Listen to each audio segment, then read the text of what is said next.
2026년 1월 3일 새벽 미국은 베네수엘라를 공습해서 니콜라스 마두로 대통령과 영부인을 생포했습니다.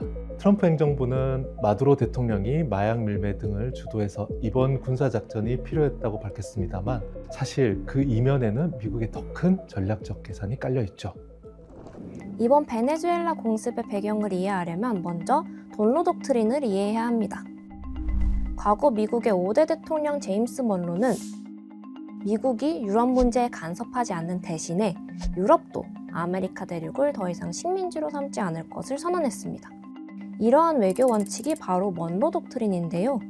트럼프는 이 먼로 독트린을 아메리카 대륙과 그린란드까지 아우르는 서반구 지역에서 미국이 안보와 공급망 우선권을 갖는다라는 방식으로 재해석했습니다.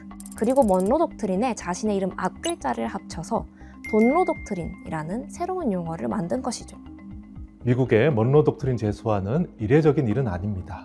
미국은 냉전, 금융 확산 등 국가 전략 차원에서 필요할 때마다 외세 배척이나 영내 안정화와 같은 논리와 함께 먼로 독트린을 앞세워 중남미 지역에 개입하여 왔습니다. 작년 11월 발간된 미국의 국가안보 전략 문건에서 트럼프는 이 돈로 독트린의 개념을 공식적으로 언급하며 과거의 먼로 독트린을 재소환했습니다. 그리고 이로부터 3개월 뒤 베네수엘라 공습을 통해 돈로 독트린의 본격적인 실행을 알리는 신호탄을 쏜 것이죠. 그렇다면 지금 시점에서 트럼프가 먼로 독트린을 다시 소환하는 이유는 무엇일까요? 이유는 크게 두 가지가 있습니다. 첫 번째는 미국의 제조업을 부활시키겠다라는 비전입니다. 서반구는 광물과 에너지 자원이 풍부하고 파나마와 그린란드와 같은 현재 그리고 미래의 물류 거점까지 보유하고 있는 데다가 서반구에서 일어나는 불법 이민을 막으면 미국 노동자를 보호하는 효과 또한 볼 수 있습니다.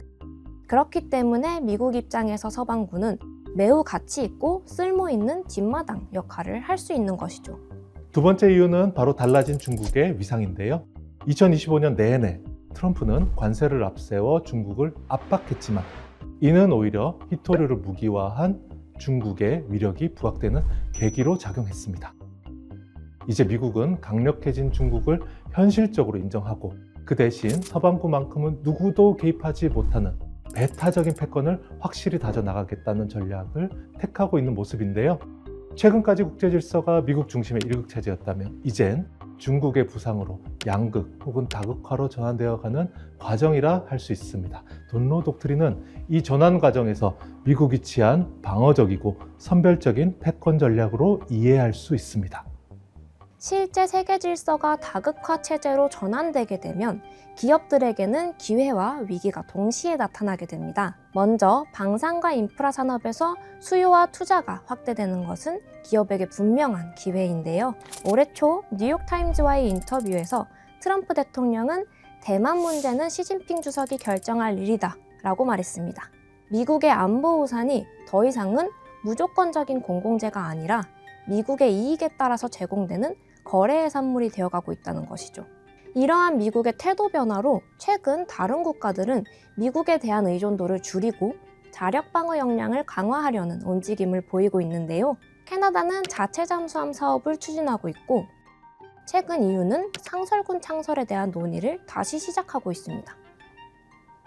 과거와 다른 점은 국방력 강화가 단순히 무기 구매를 늘리는 것이 아니라 산업 생산과 인프라 투자가 뒷받침되어야 한다는 인식이 확산되고 있다는 것입니다. 그래서 방산산업의 수요 증가와 함께 산업 인프라에 대한 투자도 늘어날 것으로 보고 있습니다. 한편 통상과 공급망이 서반구와 그 외 지역으로 권역이 구분되는 것은 기회와 위기 요인이 모두 있습니다.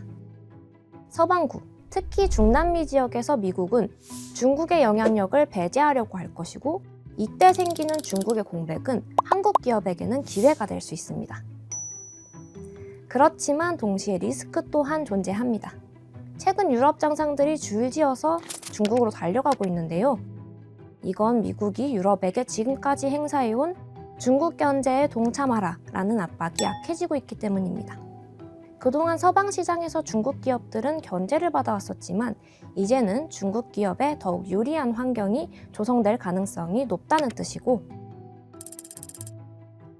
그래서 한국 기업들은 유럽 시장에서 더 치열한 경쟁을 각오해야 할 수도 있습니다.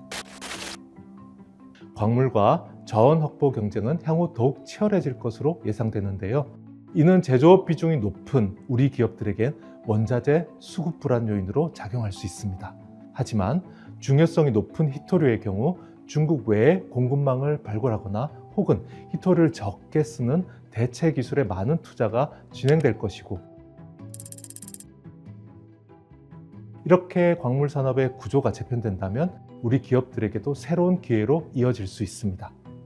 and signing major critical mineral deals with countries from all over the world. 트럼프 대통령의 돈로 독트린은 이번 베네수엘라 공습을 통해서 단순히 말뿐만이 아니라는 것이 드러났습니다.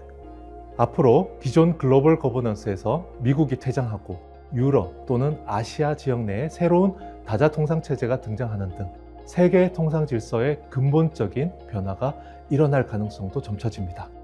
이 과정에서 우리 기업들에게 우호적인 환경이 조성될 수 있도록 정부와 기업이 지혜를 모으는 것이 무엇보다 중요한 한 해가 될 것입니다.